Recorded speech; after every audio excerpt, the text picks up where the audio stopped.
You are now live. We are now live.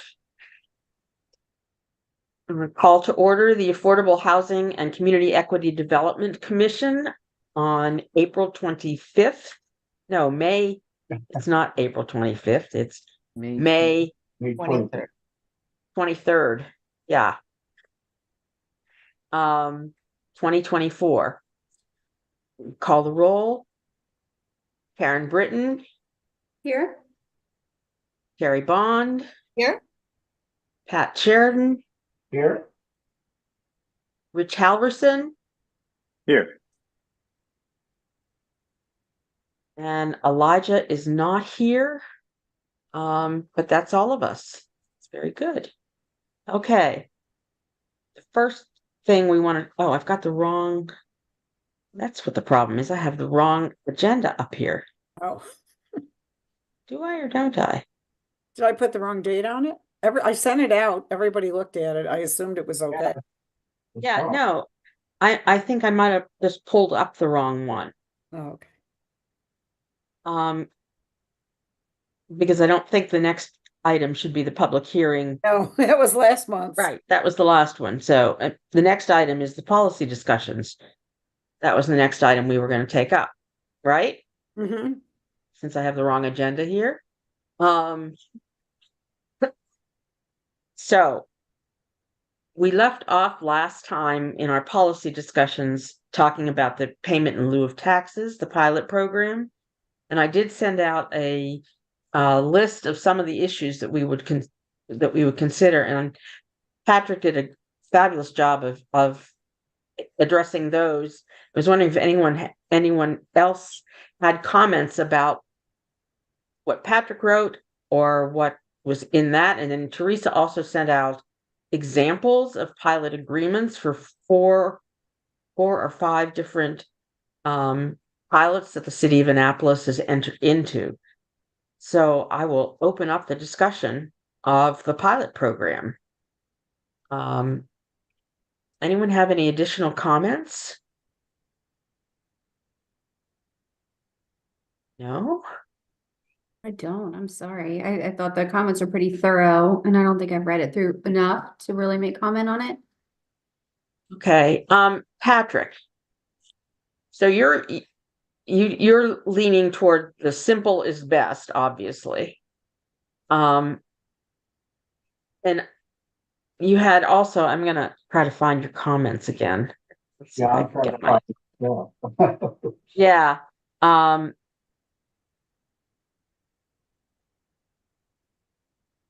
I want to find the comments again, but you were talking about Oh yeah, yeah. here we go.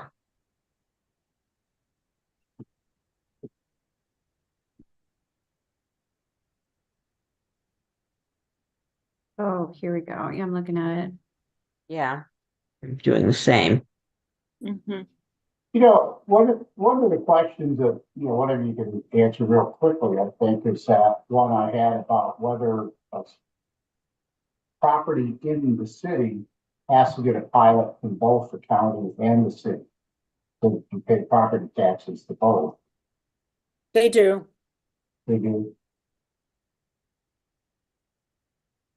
Yeah, the last few ones that I've done, that I've been involved in, they asked for both. They asked for pilots from both. So, I mean, frankly, it make a lot of sense. We try to make sure it looks a lot like theirs and vice versa. Right. Yeah, we try to coordinate with them. They don't have they have the ability, something that we don't have, is to do an analysis of whether or not the pilot's needed. And we don't have that capacity in our Right. finance department or in our office. So so they don't have, to my knowledge, they don't have any strict guidelines. They just basically negotiate based on the information that they have. In other words, So they don't have a set. They it don't. really is a deal at a time. Yeah. Yeah. Yeah, they don't have a set one that says, okay, $100. You're gonna pay $100 or whatever. They just basically negotiate based on the deal. Hmm. So, I mean, that would sort of tell me that for like a specific type of property such as workforce housing or, whatever it is we're talking about, affordable, we should try to line it up as much with them or get them to line up as much with us as we can, just so that, outside parties don't end up having to juggle two sets of pilot requirements, even on the same property. Right, right, well, that's why I kind of wish, Elijah was here, because he knows yeah. what the county, Oh, but that God. could be one recommendation that the commission might want to make is, coordinating with the county. Yeah, I mean, we really, not only could we coordinate, but should we coordinate, but we might want to have a joint process of some sort, since every project that we do has to have the project has to have the county pilot as well. So And because of that, do we have to contract or pay them to do things? I mean, if we're doing it together, shouldn't the staff just be able to do that? In the past, when Kathy Koch was there, what we did was they did the analysis, but the developer had to pay them $5,000 for the analysis. So there was no cost out of our pocket since we have such limited funding. No, the developer paid for it. Well, that seems like a good process to continue, doesn't it? Yeah. it does. Just Something adding fun. another fee on the developer for affordable housing, which, But that's not that's not, I mean, I know tight for them, but that's not an exorbitant amount, I would think. I mean, what do you think, Ken? Right. I mean, and it would be an eligible expense under the development budget, I would imagine. Wouldn't it, Patrick? Yeah, when you think about it that way, it's paid up front, one-time cost, Right, and they're getting an annual benefit out of it by getting the pilot, so. right, Yeah, we did right. with town courts. Yeah, So I have all of the, we still have all the documents that we used and the agreements and all of that. And it worked out really well because then our, finance department was more confident. In what we were notion doing. that they actually needed it in order to make it Mhm. forward. I have my dog is yelling at me because I don't have water in this bowl. Nancy? So Chris, No. Chris will be jumping on a little bit later. He just the traffic was really bad going home, so Oh, he'll be on shortly. So I'm Okay. looking at Patrick's email. Are the answers to a lot of these great questions out there? Or have you talked about them since I missed the last meeting? Like what housing is eligible to receive pilot? well, Develop. that's essentially what, these are the kinds of questions that we have to answer in order to do our policy. Oh, gotcha. And yeah, and so I think Pat covered a lot of this very well, which is Mhm. very helpful to us, since I'm glad you felt guilty And that we you wrote it all down. Yeah, I mean, Me too, 'cause he's actually- we actually did cover some of this at the last meeting when we Yeah, talked we did. We covered some about of it. housing was eligible. Yeah.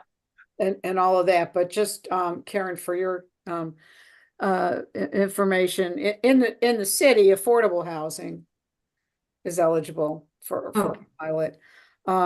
And all developers are affordable housing, are eligible to receive a pilot. Now, there used to be, that we used to have, sort of a policy that if it was a project-based Section 8 and they were getting market rent, that there really wasn't a need for a pilot. But there's some thinking now that with the costs of everything going up so much in terms Right. of, utility costs and things like that, that there might be, we might revisit that. Now Yeah, I think the new rates, the new market rates, came out and they've gone up. oh, Quite have they? Okay. so a lot of that is gonna depend, and again, if you do the analysis, if you have an analysis done, that would show whether or not there was a gap. Okay. Yeah, and, to Teresa's point about this project-based sector need, there's not much of that being handed out for new development. Right, The housing authority might have a few units or might be doing a van or something like that, but, there is no allocation of new units for general tax credit deals. so, oh, good, Chris is on. Good. Okay. A lot of people. And the alderman is on as well. Yeah, I know. So glad to see the one. Hey there. Okay, shall we pause our discussion on this and so we can meet Chris and Chris can meet us, Teresa? Sure. Okay, let's do that. We will pause our discussion here on pilot. And I'll turn it over to you, Teresa. Well, I'd like to introduce our not quite so new planning director, Krista Kubiak, who actually is a former city resident and was on the Board of Appeals. So he's familiar with the city, and he's also done consulting with us on comprehensive plans. So he's very familiar with the city and knew what he was getting into, jump on board. And since he's been here, he's been very instrumental in getting the planning department, focused and, with more of a vision of what the department needs to do, after having 5 different planning directors in 5 years. I think we got a little wobbly there, but now he's got us on the right track. So we're really happy and planning to have him. So. Good, welcome. That's great. And I think Nancy would I think we'd like to have each member introduce themselves and tell Chris a little bit about what your background is, so he knows the committee what you bring to the table for this commission. Okay, I will start. I'm Nancy Libson and I'm the chair of the commission. Lived in Annapolis since when did I move here? Since 1987. But my background is totally in affordable housing. Before I retired, I had spent more than 40 years working on affordable housing issues at nonprofits, on the Hill, writing legislation for affordable housing, at a developer. So I have a broad array of affordable housing experience. And I think that's what brought me to this commission, to the appointment on this commission. I had met Teresa years and years ago when I guess you were at the state. Is that right, Teresa? Yeah. So that's my background. I don't know how I'll turn it over to Pat Sheridan. Yeah, hello, Chris. I'm not really on the Baja Peninsula. I'm closer to Harness Creek. Several miles away. Yeah, I'm currently retired, but 48 years doing affordable housing development, finance, writing regulations, all those types of things. I had 23 years with the federal government. Last job was running the multifamily housing programs for rural development at USDA. But my last 18 years of affordable housing, being employed anyway, was with national nonprofit Volunteers of America, running a housing program there where we had about 22,000 units and something like 300 projects around the country and in Puerto Rico. Also had a couple of years with Maryland CDA. I was the director of housing management there. I think same time Teresa and Denise were there. And then also just a few side jobs in the private sector a couple times. I'm a resident of Annapolis the last 10 years, but Anne Arundel County, Crofton in particular, since 1990. And Patrick's also a commissioner on the Housing Authority. Housing Authority. True. Carrie Bond. Hi, I'm Terry Bond. My maiden name is Von Adeling, and sometimes you'll see that as my middle name. I was a planner since, I guess I came east in the 70s to get a planning degree, and my first job was with Anne Arundel County as an intern. And then I went on to Prince George's County and worked there for over 30 years. I did a little bit of everything. I did subdivisions, I did community planning, I did zoning, and I even did community revitalization. So I've been retired for about 5 years now. I live in Germantown Homewood, and I'm the membership chair. I just took that on. So that's who I am. And I've been with this committee in different iterations since the 90s, early 2000s. Yeah. So I love the way we've come and where we are now. So, and I will turn it over to Karen. Oof. You all are a super tough act to follow. You should have let us level up. Sounds more than it is. Hey, Chris, I am Karen Britton. I worked for the United Way in Winston-Salem for 4 years. I helped develop a program where we brought in volunteers and community members to renovate affordable housing. I was a landlord engagement specialist for the United Way. And then when I moved up here, I was a landlord engagement specialist, essentially, for the Lighthouse Shelter. So that's when I got involved in this group. And now I'm at Visit Annapolis, but I was so touched and moved by everything I did in Winston-Salem and here that it's a passion for me to create affordable housing and safe housing for everyone. Right. Nice to meet you too, Karen. And I'm happy that I'm finally learned how to unmute myself. I wanted to say something each person. Along the way, I've been feeling more and more intimidated by your extensive experience. Nah. But I'm happy to be able to serve this committee. But I know Rich hasn't spoken yet, so I'll Rich is our last one, and I'll be the caboose here. Pleasure to meet you, Chris. I'm back in Annapolis now for the last couple of years. First time out was as a midshipman many moons ago. I'm excited to see grad week this year. So after the military, I'd moved into business, and the last 5 years focused on, I built a company to provide housing to the military community, particularly the enlisted sailors and Marines who experience higher rates of financial strain. So I'm heavily focused on the affordable housing issue for the military community in particular. And so coming back here to Annapolis, I was very eager to find this amazing, impressive group of folks and try to contribute in some way. fantastic. okay. Yeah. And the only other member who's not here is Elijah Herod Blaine, and he has worked in affordable housing for a long time as well. He currently works for ACDS, so he's involved day to day in affordable housing. And he worked with Alderman Gay, who's still on our call, on the report on affordable housing for the city of Annapolis that was done a couple of years ago. He was instrumental in putting that together.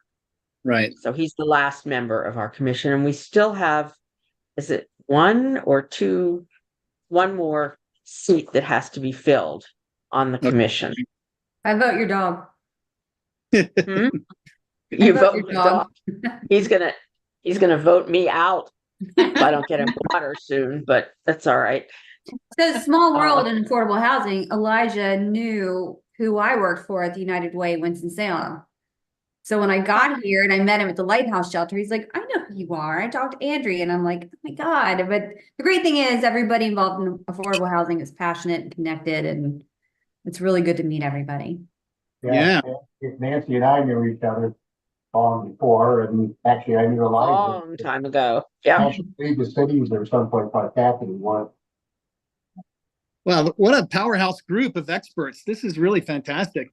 I'd love to know if you feel that you are having an impact on Annapolis, and what, if anything, we can do at the staff level to increase your influence in helping shape this policy area. Because, as you know, in the comprehensive plan, it's a big part of what the future will address, or what we intend to address in the future in Annapolis. But part of implementing ideas is about having the right people in the room and the right relationships to do implementation. It's all about putting the right people together. So I'm open to any thoughts you have on that. And I know Teresa's days here are drawing near and close. And I benefit from any discussion if your agenda allowed for it tonight, to have in front of Teresa, so she could, debrief me more on things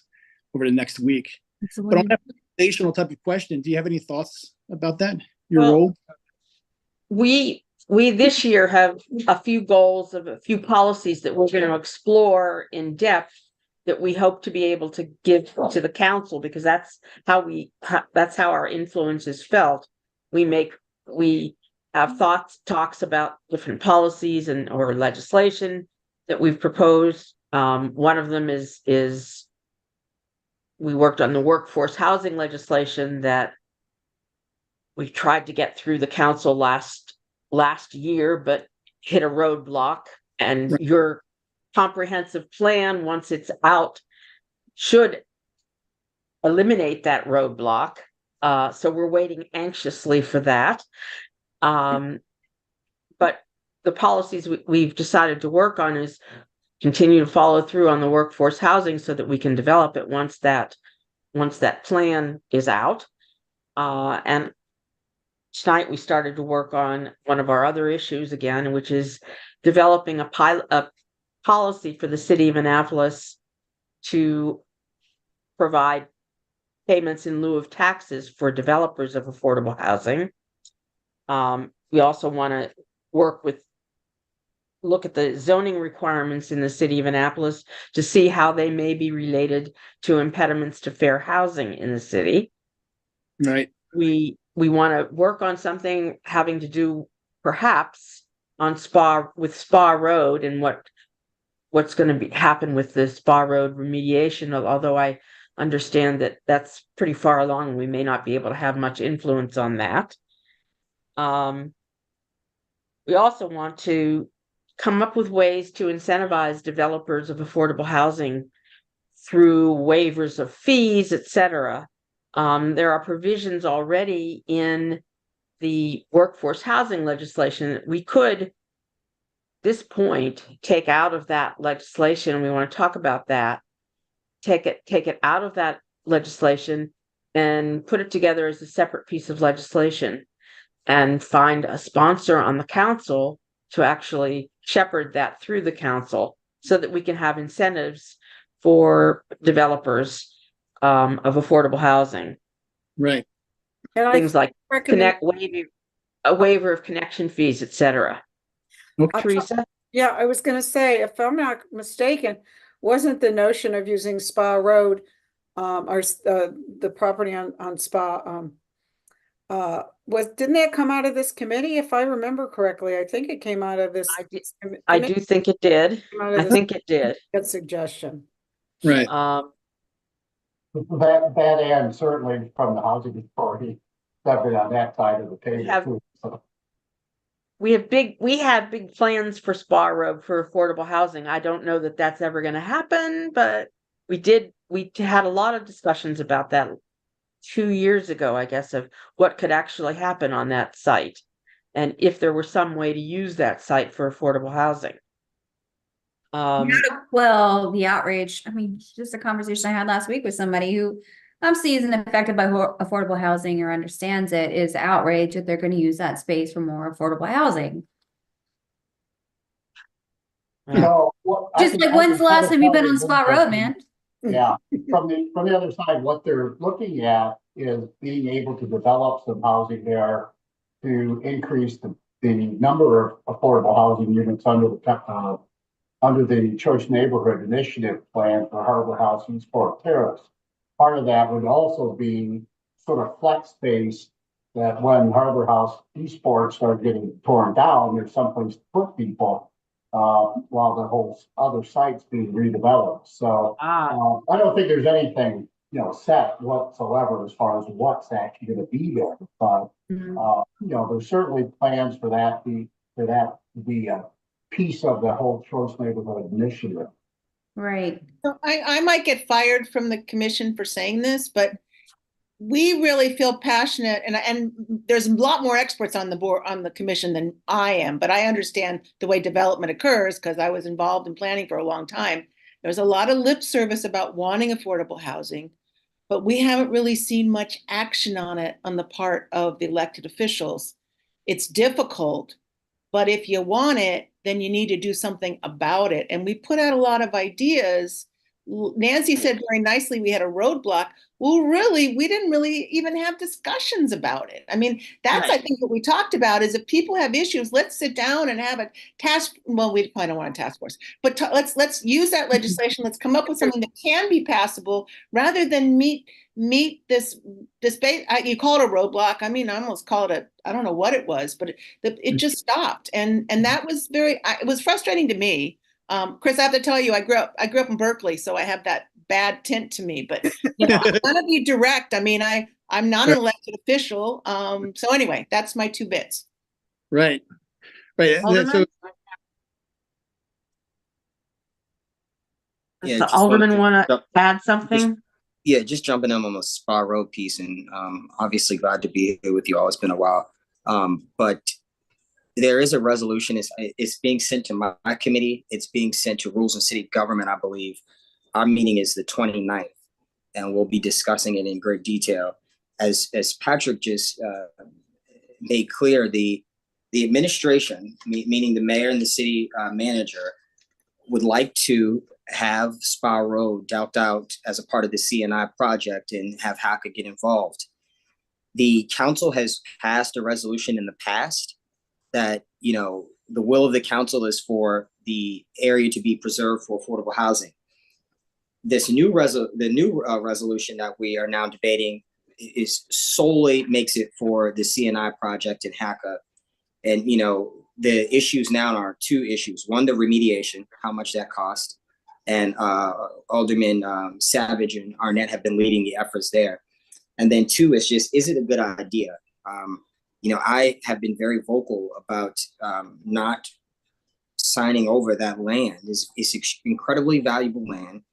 I think the city could do a much better job of finding a developer, similar to how Silver Spring has, getting into some sort of financing agreement and maintaining the land and allowing them to create affordable housing there. My fear is that we have seen what has happened with the properties managed by or associated with the housing authority that are later managed by third parties, and the issues that we have continued to have with them. Morris Blum, they just invested $150,000 per unit, and they're already having issues with water leaking through the ceilings. And so with projects like this, I would just hope, and obviously you are the experts, that we just make the best decision, because I think it's a great opportunity to create a new community on that piece of land there. It's a great point. Yeah. So, I don't know if this is even related, but, of course, we're probably not probably, I mean, as administrations change, how do you see that the goals for affordable housing and everything changes as the mayors change? Does anybody have any ideas or anything in place, any provisions to make sure things stay the same?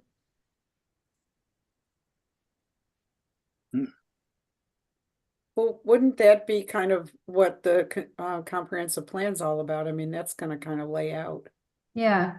Yeah, I would think. the vision for, the city in terms of housing. Yeah. the CNI project will be multiple years of work. And while it's getting started under the Gavin and Buckley administration, it will continue. The actual implementation is likely to continue under the next mayor or another mayor. And that, and then the kind of redevelopment of Harbor House and Eastport Terrace is going to take 4 years, 5 years of time, Yeah. and or the Spa Roads. So that issue is going to continue but the direction is being established now. And they said this latest resolution puts the council on record supporting this approach so that HACA can secure a developer to do the work, knowing that the city is bought into the concept and into the plan. But yeah, Teresa's right. The comprehensive plan sets the policy that's meant to extend beyond multiple administrations. It's a 20-year guidance document that gets up to 10 years. So we keep track on it. In 10 years, we'll be updating the comprehensive plan. We could assess what we've done, where we're going, and change course as necessary under the next mayor. Okay. Yeah. Well, okay, I'm gonna add that providing affordable housing was in the last comprehensive plan. It's gonna be in this comprehensive plan. And that was one of the reasons the council stopped the legislation, because they didn't want to do it till the new comprehensive plan was finished. So a goal like this is a hard one to implement. And the Spa Road projects is going to go a long way, but I guess having conversations about other ways that we can implement it, and having conversations with the elected officials who have issues and we don't know what they are. So anyway, maybe we talked about modifying the legislation if there are issues that need to be addressed, but we couldn't even have those conversations. And that's what I don't want to wait another 10 years and be in the same place. Right. That's what I Right. Yeah, that's what I was wondering, if there's anything set in stone to continue moving forward. I mean, I know moving forward, but as we hit, stepping stones. Well, we should probably celebrate the victory that actually I saw that the Willows was broken ground. Yes, I go by it all the time since it's right around the corner. So do you, Patrick. So, Yeah.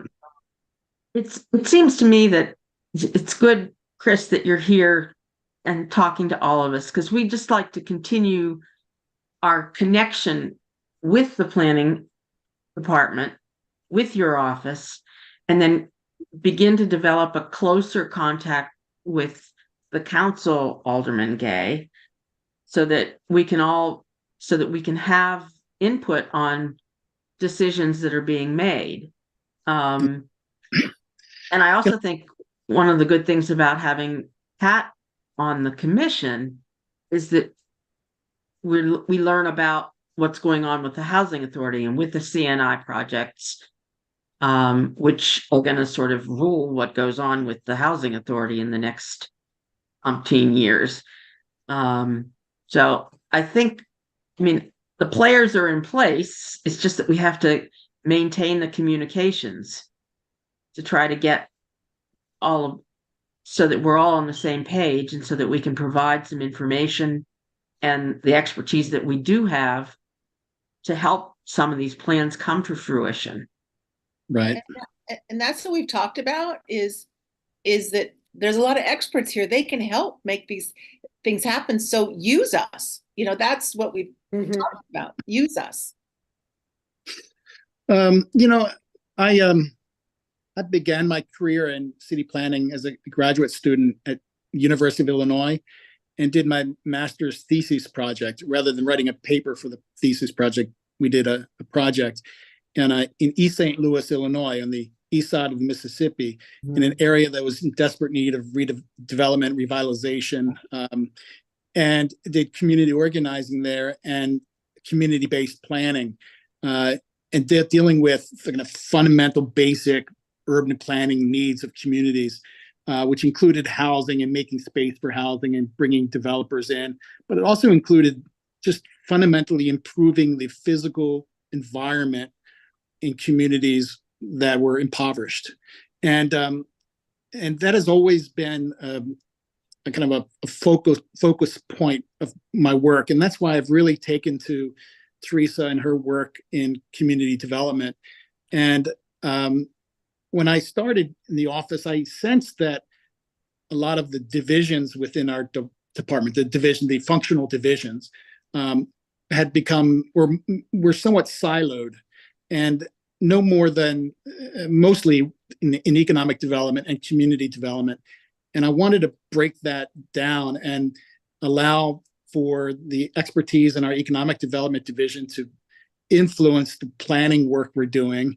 So much so that Stephen Rice is now brought into discussions about how we deal with design issues on development and property reviews.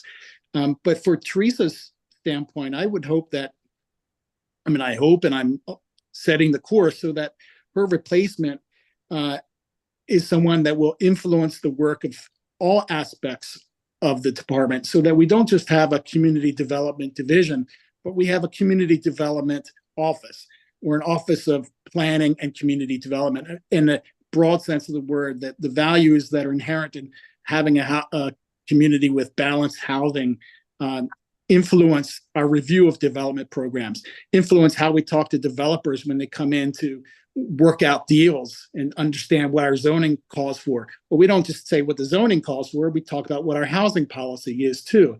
And it's not just about meeting the minimum MPDU requirement within a project. If you're going to do a planned development and take advantage, capitalize on the flexibility the city provides you as a developer, in exchange for that, you deliver housing within your projects, and housing that's just not stacked upon each other, but creates an environment where people want to live there, where it's as nice as a family environment as any other project. It's simply not a numbers game. It's a community building game.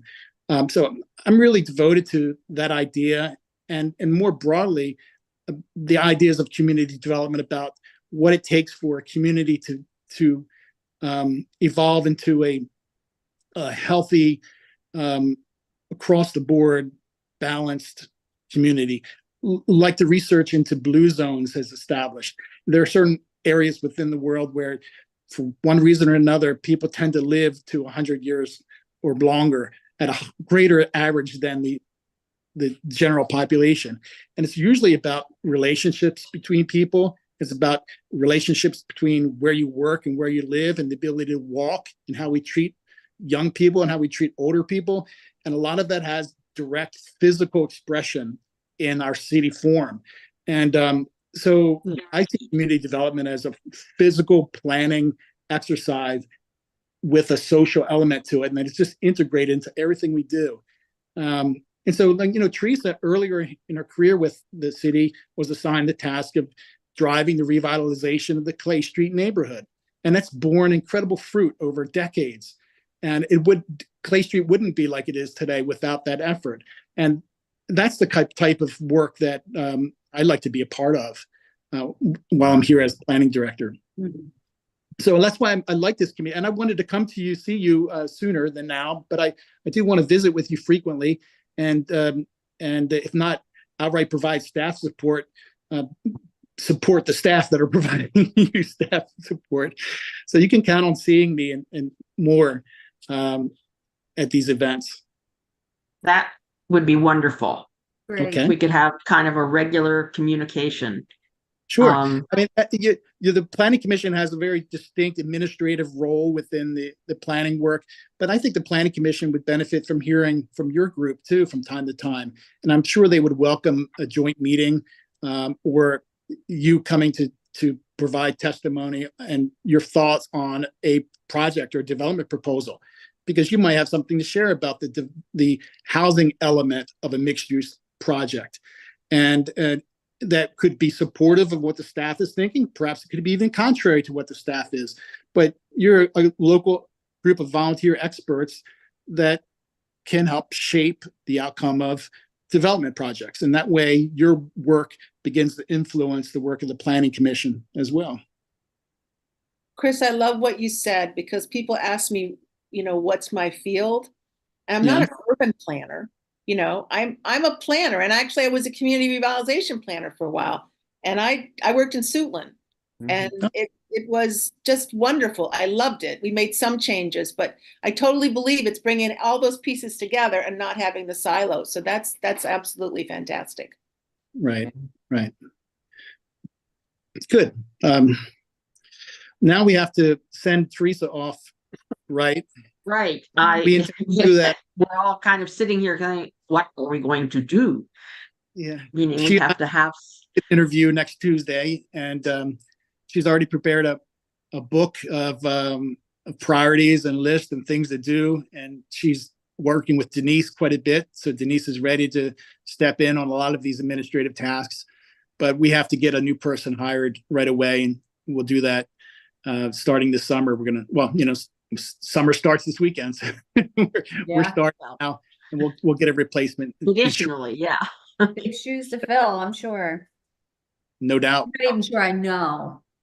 I can tell you that we would not have done even half the things we have accomplished. And I think we've done some good things, if it had not been for Teresa.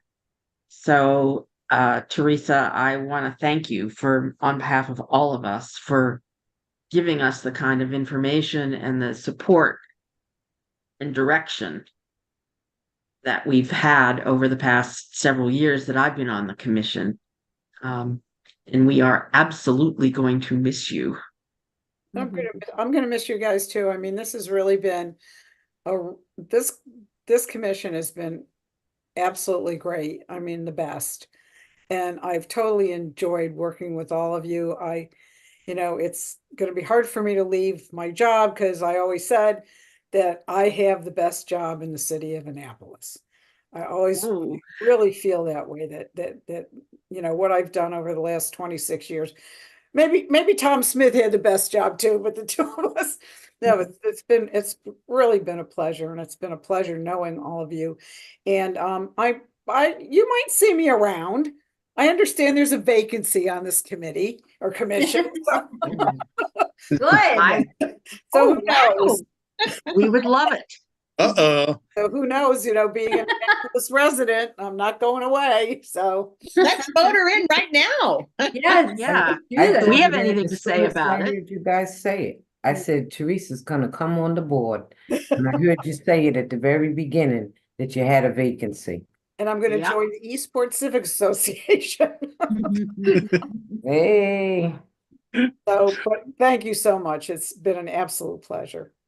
And I'm sure Chris will take care of the commission by carrying on and appointing somebody to work with you from this point on. It sounds I like hope it. so. I trust it. Yeah, I second what Nancy said, and be valuable to us, and kind of the background information you've been able to feed us, that really helped us incredibly as far as trying to make recommendations to the city. Yeah, it's gonna be hard for me not to have all that information ready and available, because it'll cut me off on May 31st. Join the civilian side. We're like, what is going on? Take papers home with you and secrete them away. I know, I need to bring a thumb drive in before. There's 26 years worth of stuff on there.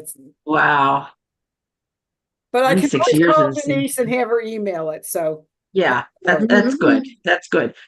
See, Denise, we will, I'm sure we'll be talking. okay. Whatever All you right. need, I'll do my best. And Chris, we really appreciate your coming and sharing your thoughts about how we can be helpful, and promises of the future, how we can be helpful to you. Thank you. And I'm sorry that I was a little late. I took the option Okay. first, and I hit a lot of traffic and went sideways, but I got here just in time. So Well, thank you very much for coming. you bet. As I said, my dog is Very- demanding. She's being very demanding tonight. Why do you talk about that dog like that? Did you guys want to finish up your discussion about the pilots, or? Oh, we're working. We Right. probably should. Just to let you know, Nancy, I've got to leave in like 3 minutes, so maybe it'd be just as easy if I just get But you're off. the main person on the pilot. Well, I left my having- notes for you. Yeah, okay. Can So I ask a let's- question about the pilot? Sure. Thank you. Yeah, because I'm just confused on. It's obviously being done so that the developer can save money, but how does it help the city in our bottom line? Well, Well, it isn't. It isn't so the developer can save money per se. It's so that costs of the so you can save costs of the project so that it's feasible. Sometimes the taxes that are levied against the project make it really difficult for the project to not only pay its mortgage expenses and everything associated with that, then also to pay the ongoing development costs, and they don't have the ongoing management and operations costs over time. And so they can, Taxes can be one of the highest costs to the project. Yeah, well, And without the ability to pay a payment in lieu of taxes, which is less than the taxes themselves, it makes it difficult. It will make it difficult to operate the project Are successfully. there examples of projects? And I think there are ones that you had mentioned that have had pilot in the city of Annapolis previously. Yeah, yeah, I have copies of all of the pilot agreements. yeah. I'm just curious how has that changed the outcome of the property? Were the developers or the property managers more invested? Did it change the quality of life for the tenants? What? How will Patrick, I think maybe Patrick can answer this. If I could add on that, having Awesome. been a developer and that side too. Pilots are less about the upfront cost of doing the development. That's Right. more along the lines of the incentives I think we're talking about. We could potentially provide to a developer and reducing, capital assessment charges or, permit fees or things like that. Those are all upfront costs that have to be financed. The pilot is obviously property taxes, and property taxes are charged every year and it goes straight to rent. And there's very little, if anything, an owner can do to try to keep the rents down, except look for, reductions in something like the property taxes. There's less and less, tenant subsidies that can be applied against what the rent levels are. So if you're building a property that doesn't have a Section 8 program attached to it or something like that, your rents are going to be directly impacted every year by whatever the property taxes are, and increases in those, of course, would increase the rents. So it's more of a direct benefit specifically to the tenants than it is to the developer, I think. Right. Don't forget that the rents are restricted. We're talking about properties where the rents are restricted. right. So they can't raise, sometimes they can't raise them to cover their costs. Well, And that's yeah. So if it's an affordable housing project and the rents are restricted or they're being subsidized. Well, they're I'm not- restricted in their in the tax credit program. They're not really being subsidized like in the Section 8 program. Right, they're It's restricted. a little bit different, but again, the rents are restricted. And what happens when their costs start to go up as the property ages, the costs get higher and higher because now they have higher and higher maintenance costs. So I think where the pilot becomes really important is not maybe in the first few years, but as you go out, it helps you create reserves to keep the property up. And then the bottom line is that helps the resident.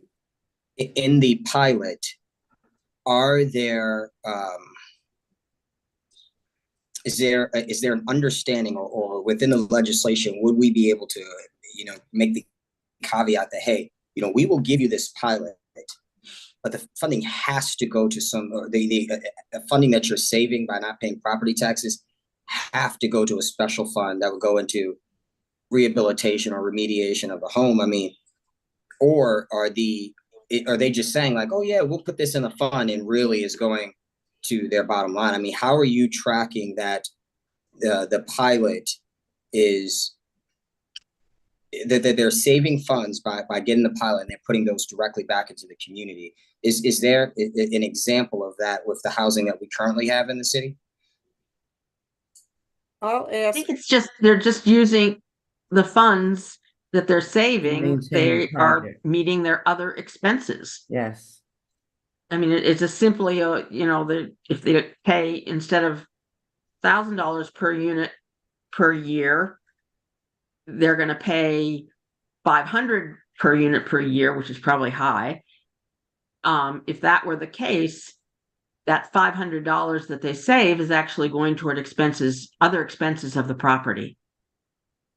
It's not going into anyone's pocket. It's not going into a special fund. It's really just part of the overall operations budget for the property. So Juan, can I yeah, say if something? you could Can I forward that to say me, something? of course, yeah. Kind of had my hand up for a little bit, and Teresa Oh. and some of you guys covered what I was going to say. But in my experience of pilot taxes, they usually pay taxes based on the revenue. A lot of times you have properties, first of all, as Teresa said, the rents are restricted, so you're not bringing in a high amount of rent. And then what happens is I've seen examples of pilot taxes where they pay based on the revenue that they bring in, based on the rents that they bring in. So if they lose them for vacancy lost and they're not paying taxes on that loss because they don't have revenue coming in. So, but as everyone is saying to you, it reduces their costs and a lot of times it's because their rents are restricted. They can't increase them. They're not market rate units, and that's the trade-off that, we Right. get affordable units in exchange for the pilot tax. So I don't know Which is how. why, I'm sorry, Nancy, I don't know how they established pilot taxes in the city of Annapolis, but I have seen many pilot taxes within Baltimore City, and they pay taxes based on the revenue they brought in.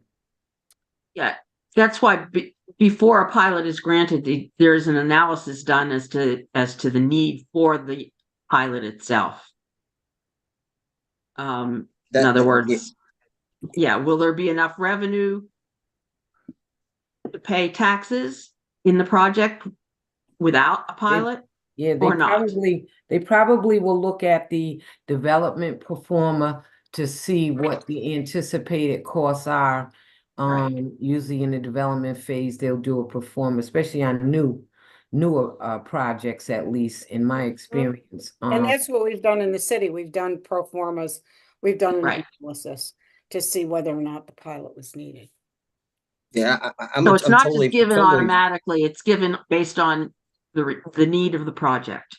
Correct. Yeah, I'm in favor of it. I remember you all discussing it previously. I just my concern and maybe my lack of understanding is on the backside.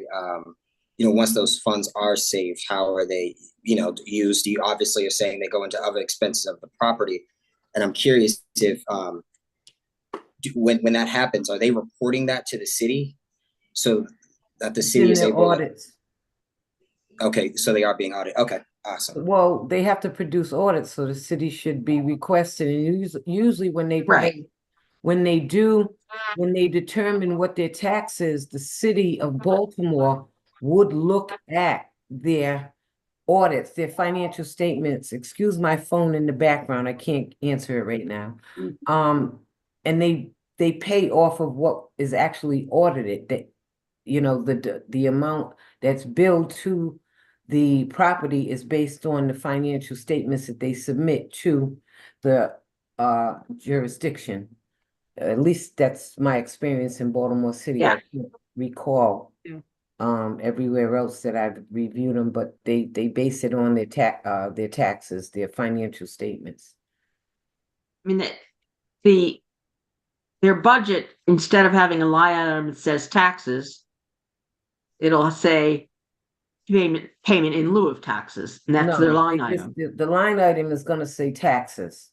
Yeah, Yeah, the line item is gonna say taxes, but when you're looking at the financial statements, you're gonna look at what they paid in, I mean, what they Exactly, what- paid taxes on the revenue, on their income statements, what they brought in gross rents. They usually base it on the rents. Are you talking about NOI, net operating income? Don't they evaluate? No, the No, gross rent. uh-uh. They don't factor in rent. the expenses, they factor in, it's a percentage of the rents they bring in, is what I've experienced. So they do a calculation, is their income Oh, you're statement. saying that the pilot is based on a percentage of the rent they bring in. Exactly, exactly. Yeah, that's in Baltimore. I can. I don't know how they do If it you in wanna- Annapolis, but I was trying to give Dewan an example so that he could visualize it. I hope I helped Dewan. Duane, Yeah, no, have this you is seen great, that and copies of have you seen copies of the agreements and the analysis? I haven't, and that's what my next thing was. I'll make sure you Yeah. get that. Yeah, if I could see just like Before a I bit, go, I yeah, will show what you it Before she looks like. goes, Yep, before I go, I will make sure that you get a copy of the pro forma that was done on town courts. on courts. And I think there was one in the Willows too, so you can. Yeah, see- the Willows was among the ones you sent us. Yeah, so I'll get you that information. Fantastic. I greatly appreciate that. Yeah, thank you very much. Yeah, I have a follow-up at the end about a separate piece of legislation, but please. Okay. Why don't we? I'm trying to think whether we should continue discussing the pilot at this point or exactly how we're gonna go from here, because we've got all the ideas written down that Pat put on the questions that we had to raise. We have to figure out how we go from here. Elijah was gonna come back with some things too. Yeah, he was, and he wasn't able to make it tonight, because he had some family issues. It'd be good to have him as part of that His conversation. input, I think that's Fine. true, Yeah, Right, especially since we're talking about coordinating, with the county on with this. the county, yeah. So why don't we stop our discussion of the pilot tonight? If anyone has anything more to add to it, can email me with it. And we can either go on to the next thing, which is the discussion of the incentives to the developers for building affordable housing. But as I said, I honestly believe we've already done the language. It was in the workforce Right, housing right. bill. Right, The question, I think, is more strategy. How do we get it done? And my suggestion is that we identify, and I'm glad that the alderman is here, we identify an alderman who might want to sponsor the legislation. We pull out those parts of our workforce housing bill that we could do right now, or that the council could pass right now. is there support on the council for that? I don't know. I'm glad the alderman is here and he could answer that question, and also identify who could sponsor that legislation if there were support. Well, here's the thing. 2 of the 3 people on the Housing and Human Welfare Committee are about to not be on the council anymore. I know. And so Brooks is going to be your guy on anything post September, really. Are you not going to be on the council? And no. And so, no, you said it before. well, that was, we now are able to leave without a special election. So, but that's another story for another time. I think that the appetite is definitely there, but as the director knows very well, my colleagues are all over the place with the comprehensive plan. Right. And so I'm not sure if it'd be smart to put that before or after, just because there are so many varying opinions on some of the zoning changes that have been proposed. Okay. I don't think the council would be ready for that. Yeah, I think we're sort of. I think you're right. I think we have to hang back. And now with Alderman Tierney leaving, so. But it's actually, I think it's a really great strategy it's a simpler thing to get passed than the zoning changes and allowing development Right. in different places. So it's a good backup, back pocket kind of thing. And maybe, just maybe, you know, after the comp plan gets passed, if we can't get support for making bigger changes, maybe that's the smaller change we make, and people can still feel successful in doing something to promote affordable housing. Like I what think we that's thought. a great thought. That was our thinking, but maybe that really is our strategy too, you know? I think, what do you think, Alderman? You know, I'm, you know, all for it. I think if we go before, you know, logically, it seems like the best thing is to wait till after the comp plan. But I'm like you. I mean, if we can just put something up, and show good faith to you all, the volunteers that have been working on this, our constituents that have been involved, the staff that have been involved, you know, that would be fantastic. I mean, I think when we proposed the last set of ideas, the workforce housing bill, to the point that Nancy made, it kind of hit a wall and we didn't have discussion.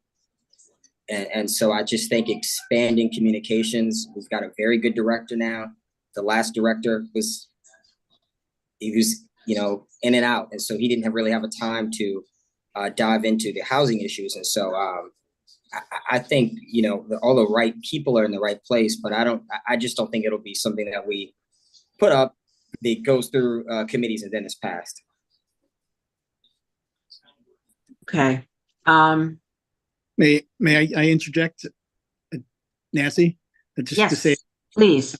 might be out of turn, but I just thought I'd share with you how important it is that the city council be in a position to adopt the comprehensive plan, and that is set for July 8th, I think, is the work session. Wow. Yeah, so we're getting so close, and it would be wonderful if it weren't aided by another complicated policy decision that they'd have to make, because the plan is so important and full of ideas new that we've invested so much effort over the past 3 or 4 months. I would just encourage the commission to consider waiting until that plan is, Okay. and then give us staff level time to advise you and work through the issues and think how to advance them in the context of land use and the zoning and the other things that we're going to be working on in the coming year. So I think maybe in the summer we should start meeting, or, you know, during your meetings, you start deliberating on these questions with the idea of getting something to them later in the summer. And I'm sorry, that's what I meant. I think people misunderstood what I thought. Oh. That we should, because that was what we were told, to wait for the comp plan to be approved. And then after that, we come back with the legislation like they told us to do. And we have some conversations to see what the real big issues are, because we never had those conversations. And then the backup plan is, okay, if they're not willing to make the changes in zoning to allow development, at least do the charges, at least give them those breaks. So that's what I was trying to say. I didn't say it very well, but that's what I was trying to say. I understand. It's good to know that it's July 8th. Yeah. I was thinking it was a little further down, so that's great. And all along we have thought that what we had proposed in the workforce housing development program would comply with what is in the comprehensive plan. So I don't think, you know, I think the resolution that said we had to wait until the comp plan was done and approved really just meant stalling it, because it wasn't going to have any practical effect, because everything we've done is going to be in compliance with the new comp plan. So I think we can move ahead over the summer and into the fall to try to figure out how we take the workforce housing program legislation and improve it, make modifications to it, so that we address the concerns that people have raised. And I definitely think there are ways to do that. So This is just and One second, Okay. Karen, I forgot. But I do think you're right, Terry. We hold just you doing, if people are still of a mind not to bite off the bigger program, we at least have in the back pocket the waiver of certain fees and as incentives to get affordable housing. It's a smaller accomplishment, but at least it's an accomplishment. I mean, that's our job to do Right. something. And so that, we want to do our job. Right, exactly. Right. So, and I guess our job is not messaging, but I wonder how we better message how we're doing. Oh, okay. So somebody the other day said, oh, we have more affordable housing per capita than any country in the world. Like the talking points, but I honestly didn't have talking points to rebut with, even though I know, but like, how do we present that case to people? And it's not like they hear affordable housing and I say, listen, I work at the visitor center and this is my salary, I'm affordable housing, but how do we get that across? And everybody equates affordable housing with low income housing. It's Right. They always do. having that converse. So I think actually a message, we talked about this before, some kind of messaging, some kind of outreach program. We talked about doing that with the mayor, somebody in the mayor's office. Yeah, I think that's important to have people that people think they relate to. I mean, not to say me, but me or people that are in the community, people don't understand our affordable housing qualifiers would be, I think, a great message. Well, that's what the Affordable Housing Coalition is trying to do. Oh, right. Sorry. Right. They actually, Right. they have that, dog and pony They've show. done a lot. They have a slideshow. Yeah. Dog and pony. So there was somebody, the county, well, the city's part of that, but there is, that is going on. But Okay. I'm thinking we need to do something locally here with our community groups. Maybe we go speak to our community. Maybe, I mean, I'm just throwing ideas out I'm 100% with that. Like, let's go speak. and have talking points. I Yep. think it's a great idea. A great idea. Therese is going to be on the Eastport, whatever it's called. Yeah, you get to talk to Eastport Start Civic there. Association. The neighborhood forum. That means we're all done. Okay. The only other thing that, oh, look, there's Dewan There he instead of is. his little picture. I'm actually just getting into. Oh, okay. All right. Well, I think we sort of know where we're going now, at least on just the development fee part of it. That's our second objective. After the comprehensive plan, we'll start working on the notion of the workforce housing bill again and see how far that gets us. But we always have the development fee in our back pocket for if and when the other does not work. So those are the two issues that we thought we'd tackle tonight.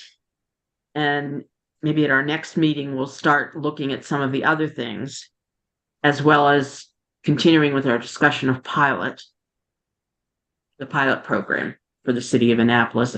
I think the other thing we probably need to do is once we've talked to Elijah, is perhaps set up a meeting with ACDS as we're working on our policy, see if we can coordinate what we do to make sure that the pilot program works with what ACDS does.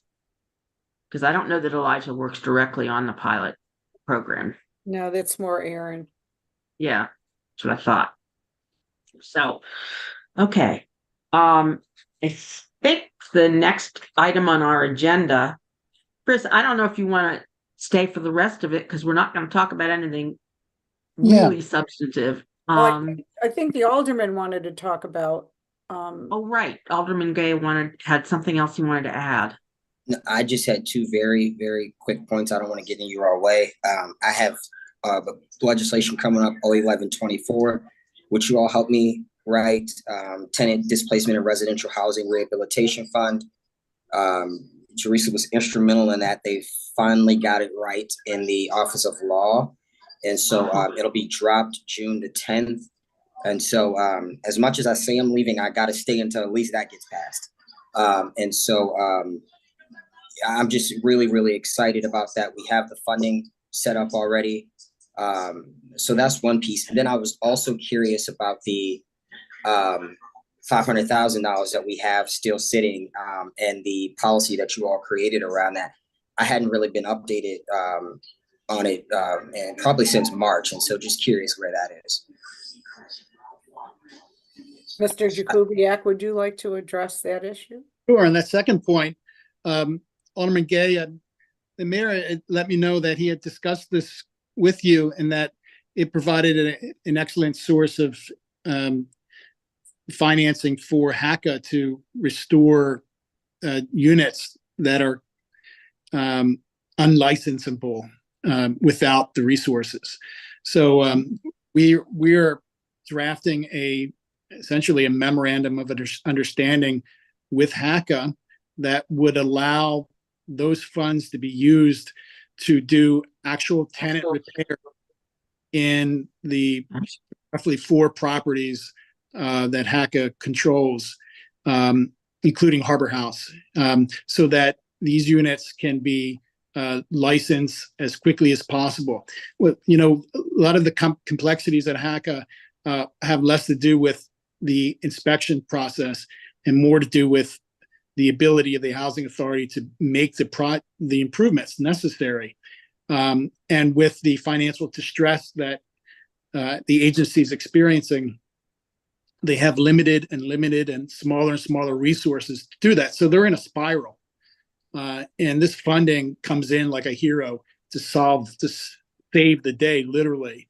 And we're hoping that this funding could be used to leverage additional funding from the county in a way that really sustains HACA in actually providing these vacant units with families. There's a waiting list of 1,000 families to get into these units.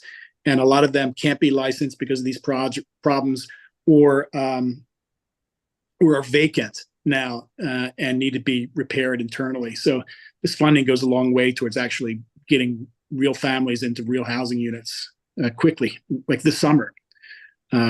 So that's what, which is not what you and the council The original, right?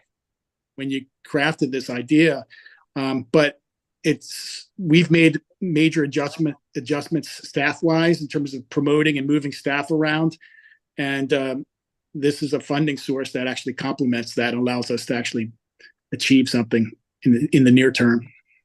That's fantastic. It makes me happy that it's actually helping real people. I did speak to the mayor about that.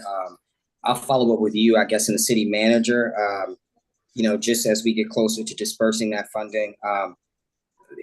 If we could keep us like maybe 100,000 or something just for the general, you know, non-public housing. I hate to use the word public housing, but you know, just so there's equity there, that would be fantastic. But yeah, that works for me. That works for me. Right.